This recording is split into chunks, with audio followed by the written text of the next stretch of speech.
গ্রাহকদের account hack করে কোটি টাকা আত্মসাতের অভিযোগ উঠেছে সোশ্যাল ইসলামী ব্যাংকের ফেনী শাখার সাবেক ক্যাশ অফিসার মোহাম্মদ রাশেদের বিরুদ্ধে।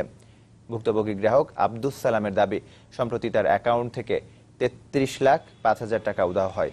একাধিকবার ব্যাংকে গেলেও কর্তৃপক্ষ কোনো পদক্ষেপ নিচ্ছে না বলে অভিযোগ করেন তিনি। ব্যাংকটির কয়েকজন গ্রাহক তাদের ব্যাংক হিসেবে গডমিল আছে বলে লিখিত অভিযোগও করেছেন।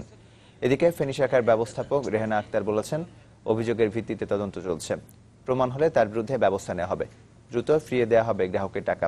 মোহাম্মদ রাশেদ এখন চট্টগ্রামের মিরসরাই উপজেলার বারইয়ারহাট শাখায় কর্মরত আছেন। গত বৃহস্পতিবারে আমি 21 তারিখ একটা 2 লাখ টাকার একটা চেক নিয়ে আসলাম আর বললো যে আপনার অ্যাকাউন্টে কোনো টাকাই নেই। আমি বললাম কি বলেন, আমার এত টাকা নাই মানে কয় না। এবার আমি একটা স্টেটমেন্ট নিলাম, এর আগে কিন্তু আমি অনেকবার চাইছি, স্টেটমেন্ট আমাকে দেয়নি। আমরা এখানে সম্পূর্ণ ব্যাংক কর্মকর্তা হইতে আরম্ভ করে সবাইকে দায়ী করি, একজনে চুরি করতে পারে নাই, সবাই মিলে করছে।